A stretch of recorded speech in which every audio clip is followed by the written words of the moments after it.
여러분 즐거운 추석을 보내실 준비가 다 되셨나요? 너무 길어서 아마 여유롭게 아마 추석과 또 여러분 휴가를 즐기고 계시지 않을까 하는 생각이 듭니다. 오늘 말씀은 추석에 관계된 그런 말씀을 준비를 했습니다. 오늘 설교 제목은 기억의 선택이 인생을 바꾼다. 이 제목으로 오늘 말씀을 같이 하려고 합니다. 인간은 기억을 할 줄 아는 존재입니다. 여러분 다 기억이 있으시죠? 과거에 대한 기억. 근데 기억이라고 해서 다 좋은 건 아닙니다. 우리는 그 기억에서 어떤 부분을 선택해서 오늘을 살아갑니다. 근데 그 어떤 것이 무엇이냐에 따라서 우리 인생은 변할 수 있다는 거죠.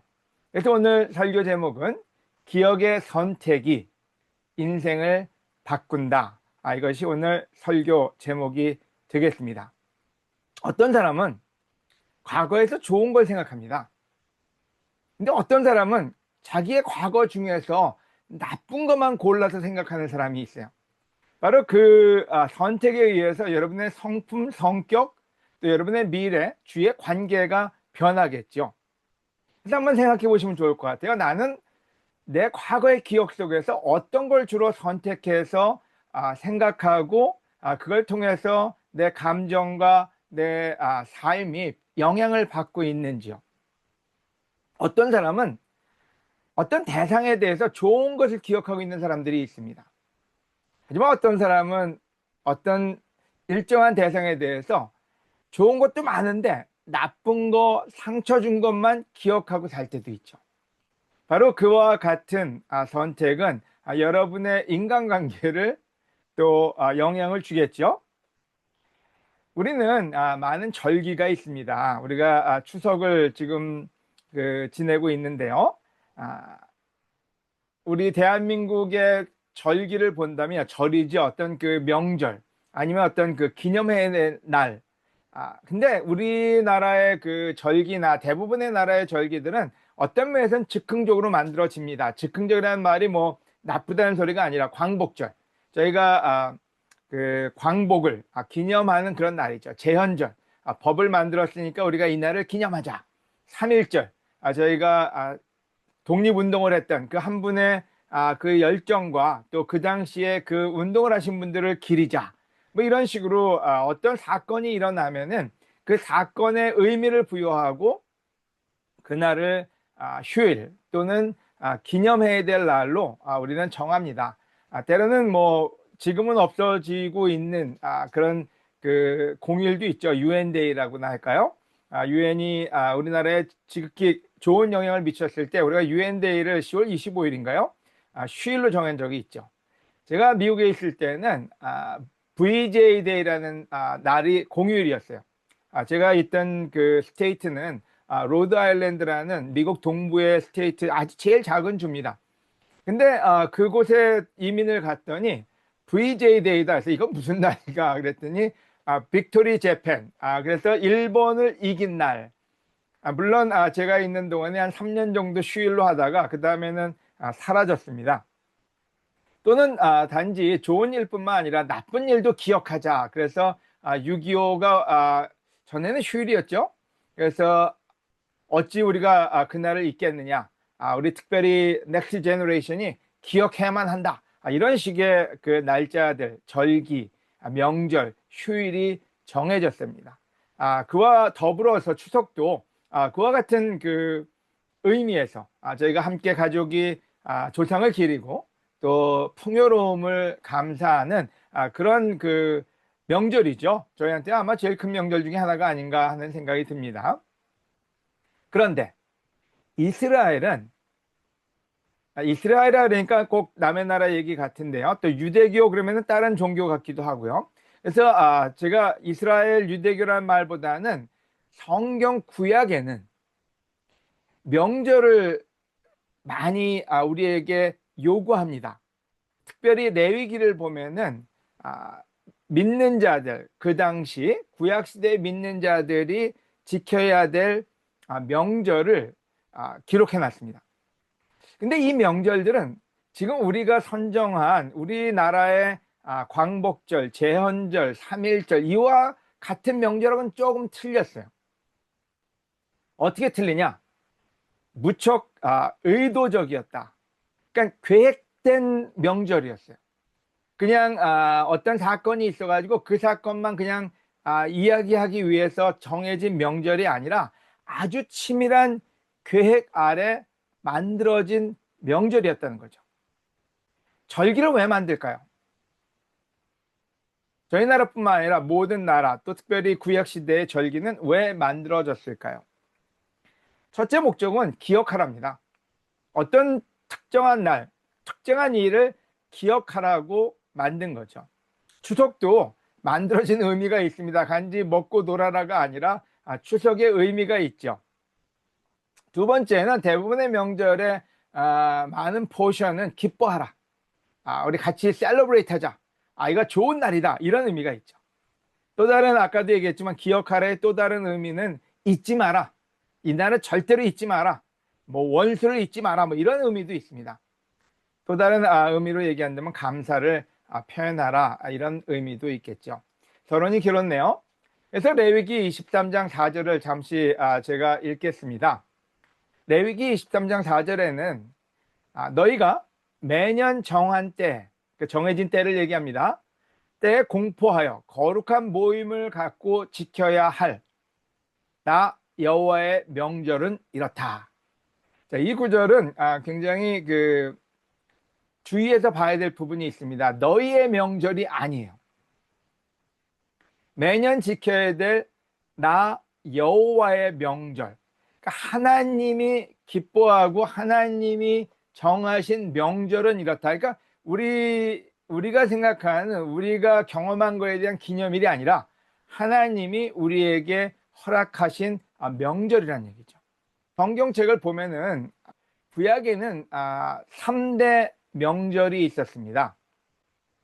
우리나라 뭐 설날, 추석 뭐 이런 것처럼 아주 대표적인 3개의 명절이 있는데요. 역대하 3장 13절에 잘 표현해주고 있습니다.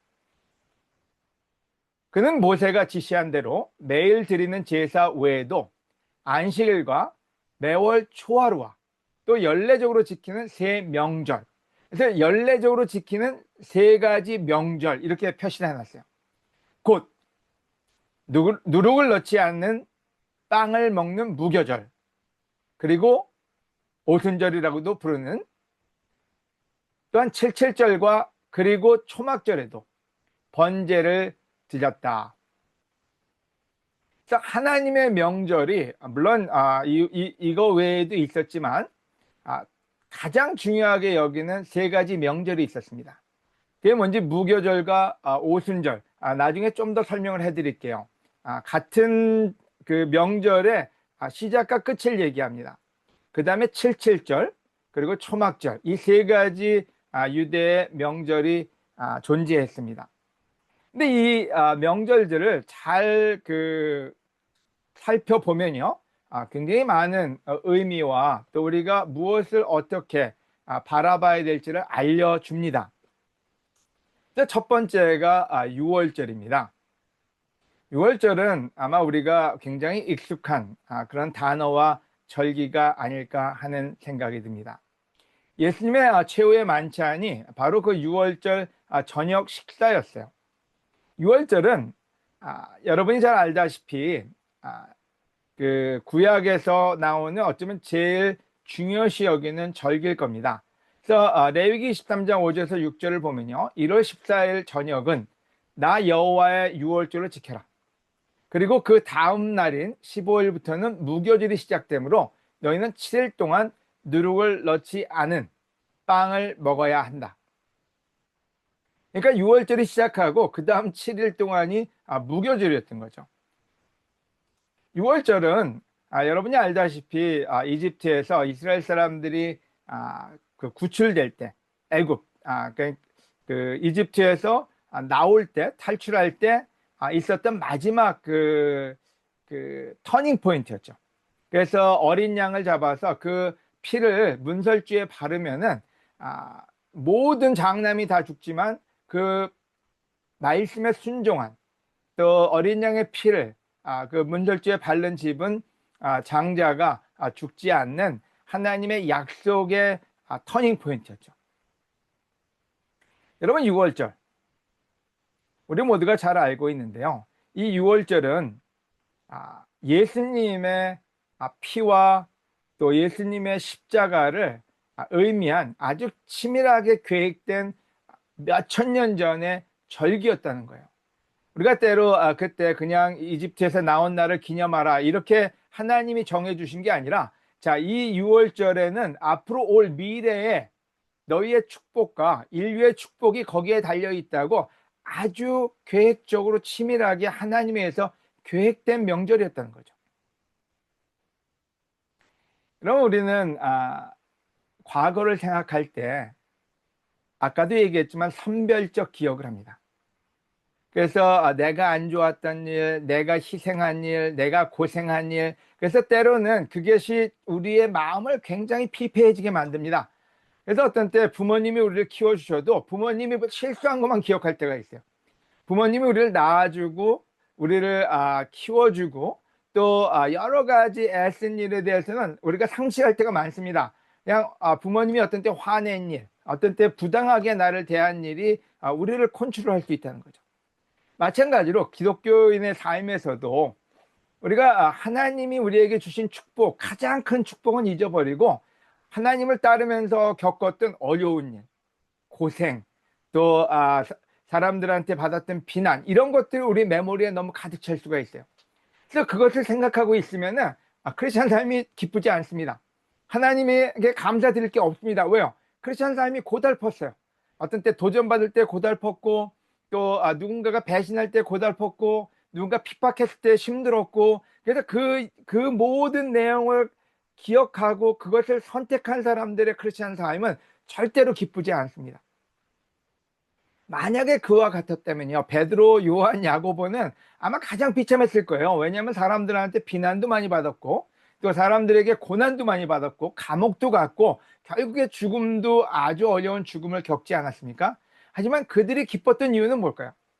그들은 가장 좋은 기억, 6월절, 예수님의 보혈로 영생을 얻은 그 기억을 늘 가지고 살았기 때문에 어려운 일이 아니었어요. 예수님의 희생에 비유해서는 아무것도 아니었던 거죠.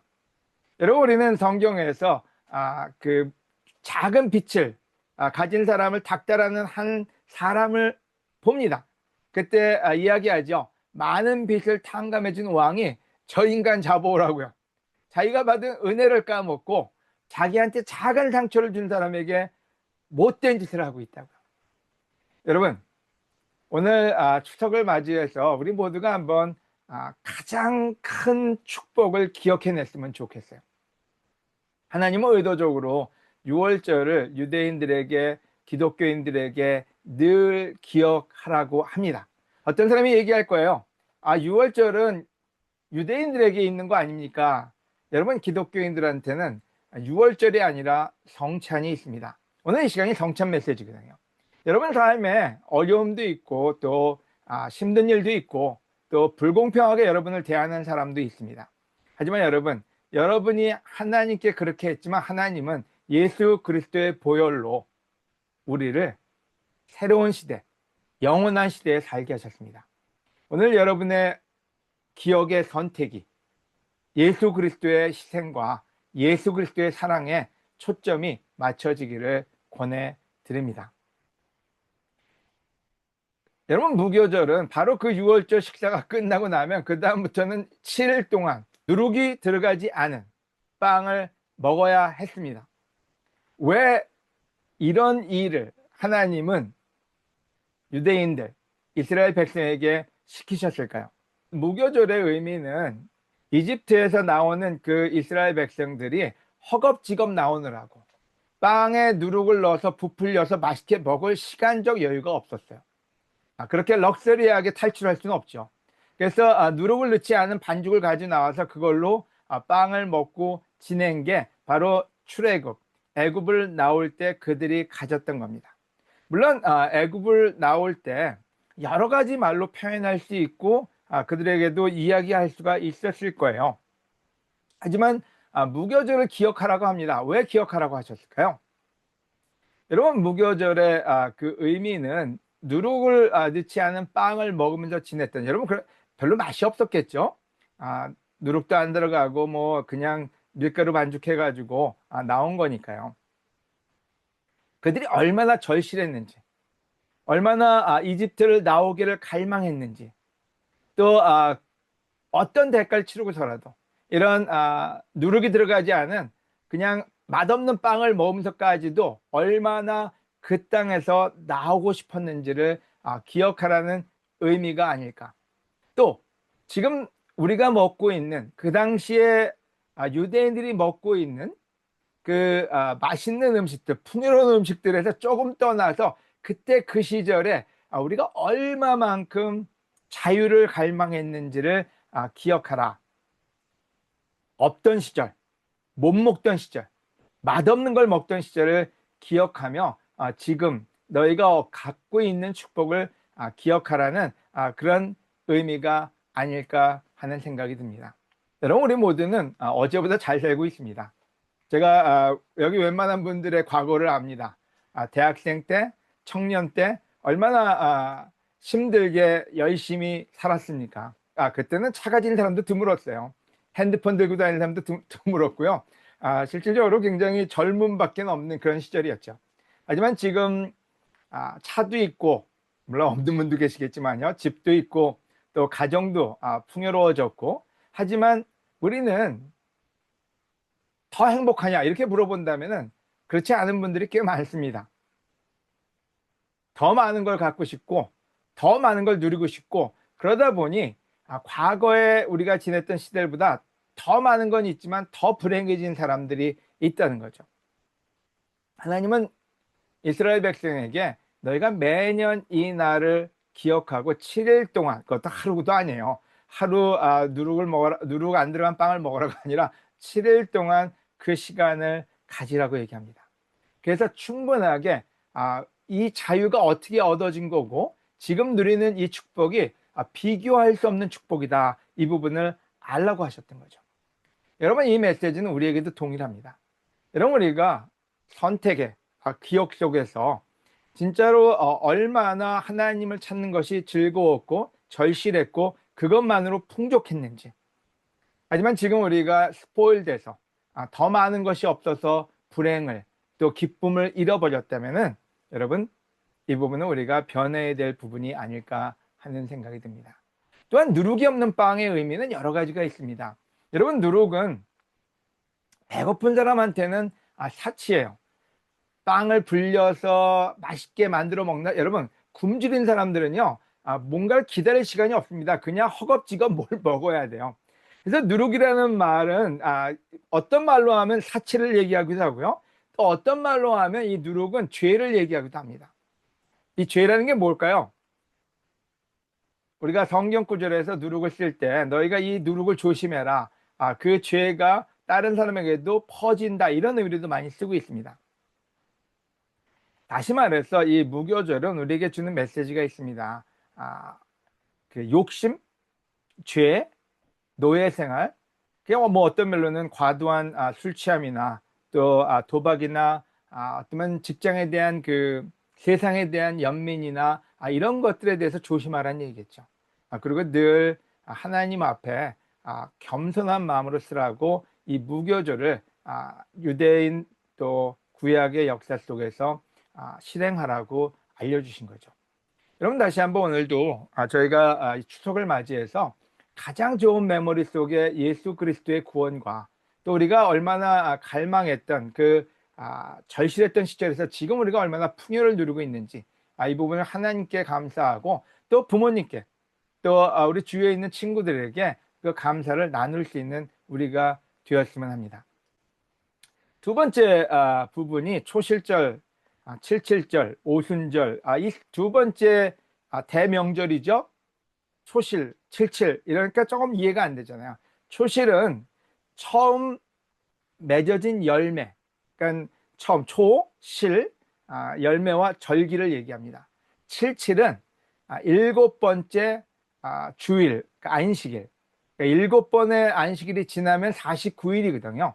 그래서 그 다음 날이 50일째. 바로 그게 77절이고 바로 그날을 다른 말로 오순절이라고 이야기를 합니다. 그래서 우리는 6월절과 오순절은 조금 친근한데 초실절하고 77절은 조금 어색하죠. 그래서 영어로 보면 아마 여러분이 좀 더 이해가 가실 것도 같습니다. 초실절 첫 번째 열매요. 레위기 23장 9절에서 11절에 너희는 내가 줄 땅에 들어가서 첫 곡식을 거둘 때 우선 제일 처음 거둔 곡식당 하나를 제사장에게 갖다 주어야 한다. 그래서 초실절은 안식일이 끝나고 바로 그 다음에 나오는 그 열매를 하나님께 드려라, 기억해라 이 얘기죠. 근데 77절은 그 처음 나온 열매 그 보리를 바치고 난 다음에 첫 열매요. 50일 후에, 그러니까 일곱 번째 안식일이 지난 50일 후에 너희는 첫 곡식단을 가져온 안식일 다음 날부터 계산하여 7주가 지난 50일째에 나중에 추수한 다른 곡식으로 나 여호와께 새 소제를 드려야 한다. 그래서 이 두 가지는 연결된 명절입니다. 그러면 초실절의 의미는 뭐냐? 여러분 뭐 우리가 잘 알잖아요. 우리 그 첫 번째 열매를 하나님께 드려야 된다. 그래서 항상 저희가 월급을 받으면 처음 그 부분을 하나님께 드리려고 하고요. 옛날에 구약에 아니면 우리 오래된 시절에 살았을 때는 추수를 하면 추수한 것의 첫 번째 거를 가장 핵곡식이죠. 그것을 하나님께 드리려고 했고요. 또 우리가 맏아들을 뭐 이런 그 의미 속에서 가장 처음 받은 거를 하나님께 드리는 그게 초실절이에요. 77절은 그 시작으로 인해서 그렇게 하나님께 드림으로 인해서 받은 풍요로운 축복, 그러니까 바로 어떤 면에서는 추수감사절과 같은 시기이기도 합니다. 풍요로움의 그 안에서 이제 두 번째 그 50일째 드리는 건 밀이었다 그래요. 밀을 드린 거죠. 여기에는 또 다른 치밀한 계획이 있었습니다. 레위기에 구약의 초실절과 칠칠절을 얘기했는데요. 초실절의 그 시기는 어떤 시기냐면요. 바로 예수 그리스도의 부활의 날을 가리키고 있습니다. 6월절 날 최후의 만찬을 하셨잖아요. 그리고 나서 고난주간이라고 그러죠. 우리가 부활절 전에 고난주간이 무교절입니다. 그래서 누룩을 먹지 않은 빵을 먹는 그 7일의 그 고난 그 기간을 끝내고 나서 예수 그리스도의 부활하심이 바로 초실절에 일어나는 일이에요. 그러니까 첫 아들이었고 하나님이 우리에게 주신 첫 선물이었던 거예요. 여러분 부활을 기억하십니까? 크리스천 제자들 그 당시에 예수님의 부활은 무엇이었을까요? 여러분 고난주간은 베드로, 요한, 야고보 초대교회의 많은 제자들에게 갈등의 시간이었습니다. 예수 그리스도도 안 계시고 마음은 너무나 상실해 있고 어떻게 해야 될지 모르고 바로 그러고 우왕좌왕할 때 예수 그리스도가 부활하셨다. 이건 엄청난 일이었어요. 여러분 그 얘기는 죽은 소망이 살아나고 자기 삶이 엉망이 될 것 같은 지금 암흑 속에 있는데 빛이 들어오는 거였어요. 여러분이 그 당시에 예수님을 따르던 제자였다면 예수님의 죽음과 부활 사이에는 뭐가 있었을까요? 아마 그 순간은 잊지 못할 겁니다. 바로 그 부활의 그 순간을 목격한 제자들이 인류를 바꾸기 시작했고 온 세상을 변화시키기 시작했잖아요. 그러니까 얼마나 놀라웠겠습니까? 그래서 실질적으로 초실절의 이 의미는 하나님이 주신 첫 번째 선물을 기억하라. 다른 말로 하면 예수 그리스도의 부활을 기억하라는 거예요. 때로 우리는 예수님의 부활을 잊어버리고자 합니다. 그러다 보니까 힘이 없어요. 여러분 인류 역사상 가장 파워풀한 힘은 예수 그리스도가 죽음에서 부활하신 역사입니다. 바로 그게 사도행전 2장에 나오는 하나님이 그를 죽음에 묻어둘 수가 없었다고요. 하나님이 그를 살리셨다고요. 바로 그게 우리가 받은 첫 번째 가장 놀라운 선물이고 바로 그 선물을 받은 사람들이 하나님께 어떤 감사를 드려야 될까요? 여러분, 저는 이 추석의 시간에 예수 그리스도의 부활을 여러분의 기도 시간에, 여러분의 하나님과의 데이트 시간에 생각해 보시기를 권해드립니다. 여러분, 예수님과 함께하는 그 첫 시간은 저는 지금도 기억합니다. 어쩌면 저한테 인생에서 가장 기억에 남는 시간은 예수 그리스도를 주님으로 모시고 따르겠다고 2월 15일 날 차가운 동부의 그 물에, 아주 차가운 물이었어요. 제가 세례받을 때요. 거기에 들어가던 순간은 저에게 차갑다는 게 느껴진 게 아니라 희망이, 하나님의 선물이 느껴진 날이었죠. 여러분, 그날을 잊지 마시기 바랍니다. 크리스천 삶을 살면서 어려운 일도 있었고 복잡한 일도 있었고 여러 가지 일이 있었지만 그분을 기억하며 감사하는 여러분이 되시길 바랍니다. 1년 중에 많은 기억을 할 수 있지만 그 기억들을 잊지 마라. 그게 초실절의 저는 의미라고 봅니다. 그러고 나서 77절은요. 여러분, 77절은 여러분이 기억하다시피 아주 의도적으로 레위기에 써 있지만 그 77절의 의미는 오순절날 성령님이 꽝 하고 모두에게 내려오셨어요. 오순절날 성령님의 세례를 축복하는 시간이 77절로 정해진 거죠. 얼마나 치밀합니까? 하나님의 계획은 얼마나 놀랍습니까? 여러분, 성령님이 함께 하신다는 말은 뭘까요? 그때부터 하나님의 축복은 우리 모든 하나님을 믿는 자들에게 퍼져나갑니다. 바로 사도행전 2장에 나오는 제자들이 함께 모여 살기 시작하고 서로 나누기 시작하고 성령님을 따라 살기 시작하고 그런데 크리스천의 삶의 풍요로움이 오기 시작합니다. 그 풍요로움은 재정의 풍요로움이나 직급의 풍요로움이 아니었어요. 서로가 함께하는 풍요로움이었고 서로를 믿고 함께 하나님을 사랑하는 그 풍요로움이 바로 오순절 성령님이 함께하면서 우리에게 주어진 선물이죠. 바로 그날을 기억하고 그 시간을 하나님께 감사드려라가 오순절, 77절, 초실절의 의미였습니다. 여러분, 우리 서로에게 감사하고 성령님께 감사하는 그런 명절을 보내시기를 권해드립니다. 세 번째는 초막절인데요. 대명절 중에 마지막 초막절은 광야에서 임시거처죠. 초막은 임시거처에 살던 것을 기념하라는 거예요. 대체 왜 그 광야 생활하면 우리는 힘들고 어려울 텐데 그 시간을 기념하라고 하셨을까요? 이 구절을 한번 읽어보도록 하겠습니다. 레위기 23장 40절에서 44절인데요. 그리고 너희는 그 명절에 첫날에 과일이 달린 나뭇가지와 종려 나뭇가지와 잎이 무성한 나뭇가지와 수양버들을 꺾어 초막을 짓고 너희 하나님 나 여호와 앞에서 7일 동안 즐거워하라. 여러분, 이거 고난의 행진을 하라는 게 아니었습니다. 7일 동안 즐거워하라. 7일간 이 명절은 너희가 대대로 지켜야 할 규정이다. 너희 모든 이스라엘 사람들은 7일 동안 이 초막에서 지내라. 이것은 내가 너희를 이집트에서 인도해 내던 때 너희를 초막에서 살게 하던 일을 너희 후손들에게 대대로 상기시켜 주기 위해서이다. 나는 너희 하나님 여호와이다. 여러분, 저는 초막절을 저희가 좀 지켰으면 좋겠어요. 꼭 캠핑 가라는 소리 같지 않아요?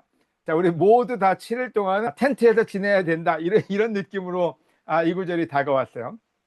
옆에 사진이 있지만 저렇게 그 열매가 달린 그런 그 나무, 종려나무, 그 다음에 수양버들을 꺾어서 초막을 짓는 거였어요. 그리고 거기서 7일 동안을 지내면서 즐거워하래요. 그래서 이게 어떻게 보면 고난으로 느껴질 수 있잖아요. 텐트에서 7일 동안을. 근데 그 시간을 왜 하라 그랬는지는 광야에서의 그 시간을 기억하라고 이야기를 합니다. 대체 광야에서 어떤 일이 벌어졌나요? 여러분, 이 광야는 광야가 아니었습니다. 우리는 광야 하면은 너무나 힘들고 외롭고 야수가 달려들고 춥고 배고프고, 근데 이스라엘 백성들이 이집트에서 나와서의 광야 생활은 더울 때는 구름이, 추울 때는 불기둥이, 또 고기가 없을 때는 만나가, 물이 없을 때는 물이 샘솟는 이런 럭셔리한 캠핑이 어디 있습니까? 이 말은 이 초막절은 그들에게 광야가 아니었던 이유는 하나님이 너희와 함께 있었기 때문이다. 그걸 늘 기억하라, 이렇게 이야기한 거죠. 여러분, 베드로는 인생은 나그네와 같다고 합니다. 우리가 때로는 광야는 나그네가 가는 곳이잖아요. 집에 있으면은 나그네가 아니죠. 근데 광야에서 어떻게 살았는지, 여러분, 우리가 인생을 살 때 어떻게 살아야 되는지를 알려주는 게 초막절입니다. 우리는 안주하려고 할 때 욕심이 생기고, 안주하려고 할 때 우리는 죄가 생깁니다. 우리가 고인물이 썩는다는 말이 있잖아요. 하나님은 우리 인생을 늘 하나님과 같이 동행하는 여정으로 여기길 원하시고요. 그리고 언젠가는 집으로 돌아가야 합니다. 여러분, 우리 모두는 그게 10년, 20년, 40년, 50년 모르겠어요. 이방에 있는 모든 분들이 아마 80년 이상은 더 안 사실 것 같아요. 죄송합니다. 이게 가윤이를 고려해서 80년을 생각했는데요. 제가 아내랑 같이 순례길을 간 적이 있습니다. 순례길은 절대적으로 나그네 길입니다. 안주할 수가 없습니다. 근데 순례길에서 배운 게 있다면 좀 제 와이프의 모습인데요. 참 저 가방에 들어있는 거 하나만으로 이 여정이 열흘이 됐든 30일이 됐든 간에 이걸로 모든 걸 해결해야 됩니다. 옷도 먹을 것도 그 다음에 모든 그 세면도구도 다 저 가방 안에 넣고 걸어야 됩니다. 그래서 걷다 보면 비도 오고, 어떤 때는 해가 쨍쨍 뜨고, 어떤 때 아침엔 너무 춥고, 실질적으로 인생을 배운다는 의미가 맞을 것 같아요. 걷다 보면 인생이 그냥 저절로 배워집니다. 근데 순례길에서 뭐 여러 가지가 배운 게 있는데요. 있다면 절대로 욕심을 부릴 수가 없다는 거예요. 저 가방 안에다가 뭔가 욕심을 부려서 하나라도 먹을 걸 2개를 챙긴다? 아니면 물병을 2개를 집어넣는다? 아니면 치약을, 아니면 샴푸를 큰 병을 샀다? 그러면 무거워서 갈 수가 없어요. 그래서 사람들이 샴푸를 사도 다 나눠줍니다. 주위에 있는 사람한테 나눠주고 자기는 요만큼 가져가요. 왜요? 그 큰 샴푸를 가져가면 무거워서 걷는 게 너무 힘드니까요. 먹을 것도 먹을 만큼만 가져가야지 더 가져가면 힘듭니다. 그래서 순례길에서는 욕심을 부릴 수가 없었어요. 여러분, 이스라엘 백성들은 광야에서 그걸 배워야만 됐습니다. 욕심이 많은 사람들이기 때문에 그 욕심을 버리는 거를 광야에서 해야만 됐던 거고요. 하나님은 우리가 인생을 살면서 그와 같이 살기를 원하십니다.